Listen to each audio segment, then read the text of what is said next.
Il fallait évidemment parler de cette étude de l'OFCE qui a passé au crible la politique fiscale du gouvernement, et on a bien entendu en tête cette étiquette qui colle au basque du président Macron, président des riches. Est-ce que c'est vrai ou pas? C'est l'occasion d'en savoir un petit peu plus. Bonjour Marc. Bonjour David. Marc Vigneault, journaliste au Point. Donc voilà, pour nous éclairer un petit peu, l'OFCE, observatoire classé à gauche, voilà, il faut le dire, donc a passé au crible les mesures fiscales et sociales, j'ai envie de dire, du gouvernement sur 2020, mais au-delà de ça, sur les 3 budgets finalement votés par la majorité.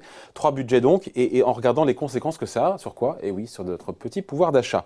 Est-ce que déjà, sur la méthode, comment ils ont procédé, est-ce qu'on est bien sûr aussi qu'ils ont vraiment tout pris en compte? Les hausses, les baisses, les taxes, les impôts, les machins, est-ce que rien n'a été oublié?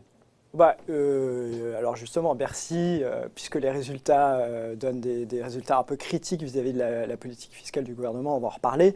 Bercy a tout de suite dit « Ah, mais ils ont oublié des choses ». Parfois, il y a des mesures que c'est très difficile de tout bien prendre en compte, de tout bien les évaluer, de les mettre dans les modèles de simulation, etc. Mais ce que dit Bercy, c'est que… mais c'est une étude très sérieuse. L'étude est sérieuse. Bercy dit en gros, parce que j'ai bien compris, que les changements de comportement ne sont pas pris en compte par cette étude. Ouais, mais les changements de comportement… je reviens à ce que vous dites, pas facile à quantifier ça. Oui, et puis surtout, c'est pas le but de l'étude. Le but de l'étude, c'est de regarder ce que les mesures fiscales et sociales, c'est-à-dire les hausses de prestations ou les baisses de prestations. C'est important de dire lesquelles. Est-ce que tout est bien dedans, encore une fois? Quasiment, oui, tout est bien dedans. Oui, toutes les hausses de taxes indirectes, la baisse de l'impôt sur le revenu, la baisse de la taxe d'habitation, l'augmentation de la fiscalité sur les carburants en 2018, tout est pris en compte, toutes les mesures. Socialisation des heures supplémentaires, enfin, voilà, tout est brassé, on fait un modèle et on regarde à qui ça profite et dans l'échelle des revenus, quels sont les ménages qui en profitent le plus. Donc on a bien, tout est pris en compte, encore une fois, taxes, encore une fois. On a pris en compte, alors le gouvernement par exemple pinaille en disant, mais ça peut être important, mais en disant la hausse de la prime de l'activité par exemple, de la prime d'activité qui est une prime pour les travailleurs qui ne gagnent pas très bien leur vie, qui sont aux alentours du SMIC, un peu moins ou un peu plus, elle n'est pas correctement évaluée puisqu'il y a eu une hausse du taux de recours à la suite du mouvement des Gilets jaunes quand on l'a augmenté de 90 € par mois. Il y a eu une hausse du taux de recours. Et donc il fallait… les gens qui demandent à la toucher. Il y a des gens supplémentaires qui y avaient droit mais qui ne la touchaient pas. Et là, l'OFCE apparemment aurait oublié de prendre en compte le fait que plus de gens la touchent. Donc si plus de gens la touchent, forcément ça change les moyennes et tous ceux qui sont à ce niveau de revenus… Ça les change à la marge, ça ne change pas non plus quand même 80 € pour…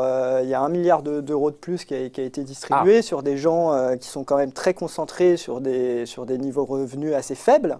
Et donc ça peut changer un peu l'image, surtout si on ajoute d'autres petits effets. Moi j'ai relevé quelque chose, c'est que quand on mesure l'effet par exemple de la baisse des allocations logement sur le revenu, on ne mesure pas une mesure qui est parallèle, c'est-à-dire dans le logement social, le gouvernement a demandé au HLM, au mouvement HLM, de baisser le loyer. Donc et ça, c'est pas pris en compte? Non, puisqu'on ne mesure que le revenu des ménages, on ne mesure pas leur charge. Donc forcément, ça surévalue l'impact qui est dans le modèle très négatif, puisqu'on baisse les allocations, et en face, les loyers ont baissé aussi. Alors, faut le prendre en compte. On touche moins d'allocations, mais on paye moins cher son loyer. Voilà, donc il y a des petits effets de bord comme ça, mais globalement, l'image reste valable. Est-ce qu'on peut dire, le gouvernement, pour finir là-dessus, le gouvernement, un de ses arguments, c'est de dire, voilà, peut-être que sur le papier comme ça, en plus il y a des mesures un peu oubliées, mais sur le papier on nous dit que les 5% des ménages les plus modestes, voire les 10% des ménages les plus modestes sont perdants à notre politique, mais il ne faut pas oublier que notre politique a recréé des emplois, et si les gens retrouvent de l'emploi, ça augmente leurs revenus forcément, puisqu'ils sont passés d'une situation où ils étaient au chômage à une situation d'emploi. Donc forcément, ça a les avantages et donc leur pouvoir d'achat augmente. Mais là, l'OFCE, il ne regarde que ce qui est directement produit par les mesures fiscales et sociales du gouvernement d'Emmanuel Macron. Voilà, et en divisant, leur truc c'est de diviser, alors comment ils font? Ils prennent comme s'il y avait un gâteau avec 20 parts, il faut expliquer un petit peu le… La mécanique est très complexe, ils prennent des modèles de simulation sur la répartition des ménages par tranche de revenus, ils regardent quelles mesures profitent à quel ménage par tranche de revenus, etc. Ils l'appliquent dans un modèle et ça donne la distribution des gains, est-ce que telle tranche de ménage est gagnante, telle tranche de ménage est perdante, perdantes. Ouais. Ils peuvent même voir, ils ont montré en termes de structure familiale ou si c'était les actifs occupés qui perdaient le plus ou les actifs inoccupés, ceux qui sont au chômage.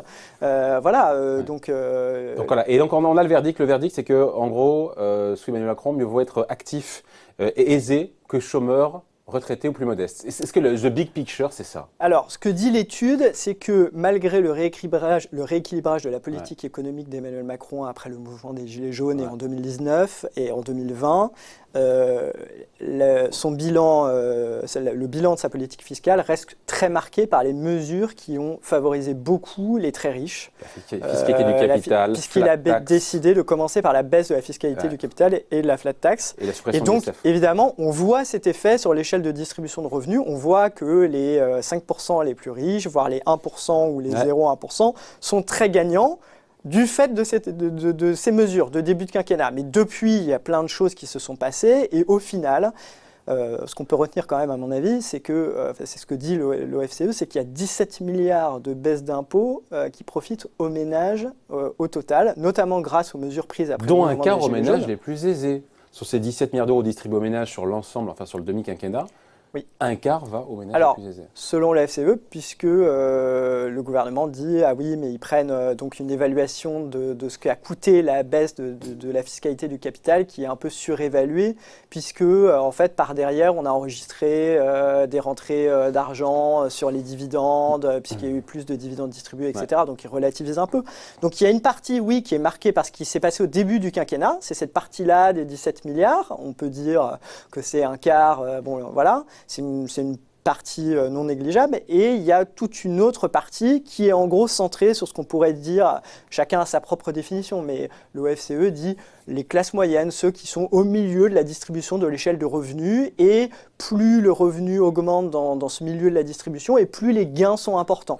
Ouais. Et ceux qui sont perdants, c'est ceux qui sont tout en bas de l'échelle de revenus, c'est-à-dire les gens qui sont au chômage, parce que l'OFCE, donc là, a modélisé ce que la réforme de l'assurance chômage allait produire sur les gens. Donc vous savez que les indemnités chômage, les allocations chômage vont être réduites pour certaines personnes à partir du 1er avril et à partir du 1er novembre de l'année dernière. Il y a deux étapes. Il faudra cotiser plus longtemps aussi pour toucher. Enfin, il y a plusieurs mesures. Mais donc là, par exemple, l'OFCE a fait le choix d'intégrer cette mesure qui normalement n'est pas un effet direct de la fiscalité directe ou indirect sur le portefeuille des ménages. Donc ils ont voulu voilà, prendre plus largement l'image fidèle de toute la politique du gouvernement. Donc là, mais bon, c'est un choix qui peut être contestable. C'est-à-dire qu'ils ont pris une mesure très très indirecte et ils ont simulé un petit peu quel type de personnes seraient perdantes grâce aux études de l'UNEDIC, etc. Donc, dont on sait qu'elles étaient aussi influencées par les syndicats, mais bref. Et donc, ils se rendent compte, donc cette mesure a un effet négatif sur le revenu des chômeurs. Si on estime que leur comportement ne va pas changer, que les entreprises ne vont pas changer de comportement, qu'on va moins alterner des périodes de chômage et d'emploi, ce qui est le but de la mesure selon le gouvernement, si on regarde juste l'effet de baisse des allocations, eh ben, ça impacte leur pouvoir d'achat. Le gouvernement répond oui, mais les gens vont plus rapidement retrouver un emploi, les entreprises vont embaucher en contrat plus pérenne, et donc on ne peut pas tirer cette conclusion.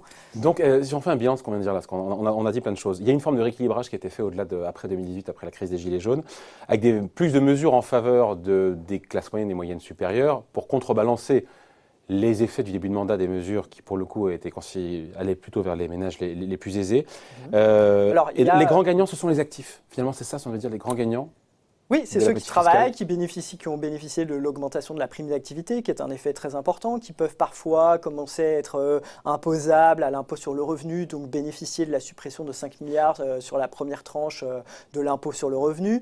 En revanche, ceux qui sont inactifs, il y a eu quelques revalorisations importantes d'allocations, mais sur la masse de ces personnes qui sont tout en bas de l'échelle de revenus, eh bien, l'effet du gel des allocations logement en 2019 et en 2020, qui ne sont pas revalorisés autant que l'inflation, sur la baisse d'APL de 5 € au début du mandat, ce que je vous disais sur la baisse des APL dans le logement HLM, tout ça, ça se voit sur ceux qui sont parmi les 5 à 10% de Français les plus modestes. Il y a cette étiquette, encore une fois, qui colle à la peau du président des riches. Est-ce qu'après cette étude, et il y a deux chiffres qui sont intéressants, les 5% des Français les plus pauvres vont perdre 240 € par an avec Macron, alors que les 5% les plus riches vont gagner 2 905 € par an. Oui, et là, on se dit... Bien sûr, mais enfin, quand on le met en pourcentage du revenu, ça relativise tout de suite l'augmentation de... Voilà, le fait de l'exprimer en valeur absolue, effectivement, ça fait ressortir cet effet. Effectivement, on peut dire que le quinquennat d'Emmanuel Macron est marqué par cette mesure qui a profité aux plus riches au début du quinquennat. Après, cette mesure, il faut voir pourquoi elle a été prise. Est-ce que ça stimule l'économie ou pas? Est-ce que tout le monde en profitera à terme? Est-ce qu'une fois que la politique d'Emmanuel Macron en entier sera montée en charge, est-ce que les plus aisés, les plus pauvres seront perdants? Il faut voir l'effet emploi que cela va produire. Est-ce que si cette politique... L'effet emploi, en tout cas, s'il y a un effet emploi, on le voit au travers notamment des créations d'emplois, 500 000 créations de postes depuis son arrivée au pouvoir. Voilà, après, la question, c'est sans cette politique, combien il y a eu d'emplois créés aussi Bien sûr, et voilà, donc tout ça est compliqué. Le gouvernement, lui, met en avant ses créations d'emplois, il met en avant ses hausses de prestations, l'allocation adulte handicapé, le minimum vieillesse qui ont beaucoup augmenté. Mais ces effets sont contrebalancés par le fait qu'il y a eu des gels sur les allocations logement, qu'il y a eu cette mesure qui est, à mon avis, quand même un effet puissant sur les HLM. Donc il faudra regarder, si on modélise le fait qu'il y a eu une baisse de loyer en face et qu'on neutralise cet effet, il faudra regarder ce que ça donne. Je n'ai pas la réponse. Mais voilà, il y a quelques petits effets comme ça qui font que peut-être qu'on surestime un petit peu les pertes. C'est indéniable que ceux qui sont inactifs ne sont pas les gagnants de la politique d'Emmanuel Macron. De même, la suppression de la taxe d'habitation pour 80% des gens, cette taxe d'habitation n'existait pas pour les plus modestes. Ils étaient déjà exonérés, donc eux n'en ont pas profité. Donc voilà, il y a eu pendant une période aussi la désindexation des pensions de l'inflation. Alors après, il y a eu la hausse de la CSG pour les retraités, et puis après, elle a été annulée. Donc, et quand on est inactif, c'est retraité, évidemment. Voilà. Enfin, les inactifs, et puis, alors ils sont actifs, mais il y a les chômeurs aussi qui ne profitent pas, et qui ne profitent pas de toutes les mesures qui sont destinées à ceux qui travaillent, la défiscalisation des heures supplémentaires. Donc cette image risque de continuer à lui coller la peau.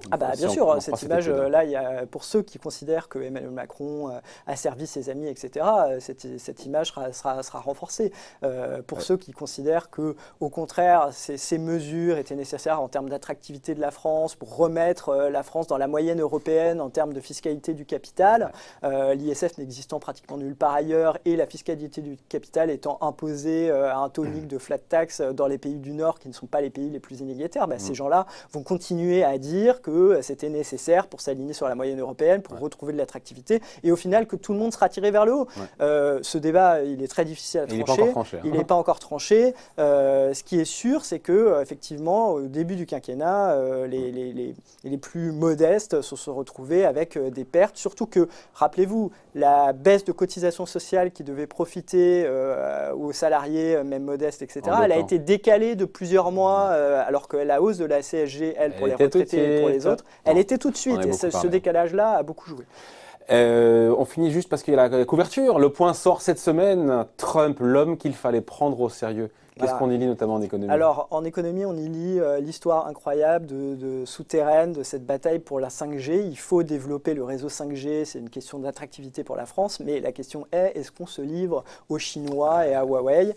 Et donc, la France doit définir sa politique et se coordonner avec le reste de l'Union européenne. Et on vous raconte tous les coulisses de cet enjeu énorme. Vous savez qu'il y aura des tas d'objets connectés avec la 5G, que l'enjeu de l'accès à nos données est énorme. C'est-à-dire que potentiellement, une puissance étrangère pourrait avoir accès à nos données si on considère que les réseaux installés par Huawei peuvent être regardés par la Chine. D'où le oui mais de la Commission européenne et de Thierry Breton. Qui ne ferme pas la porte, mais qui met beaucoup de conditions à arriver de Huawei. On sait qu'en Angleterre, Boris Johnson a commencé à ouvrir la porte à Huawei, ce qui a déclenché la colère de Donald Trump. Donald Trump, qu'on voit en couverture. Merci beaucoup, Marc. Merci, David. Bonne journée, bye. Bonne journée.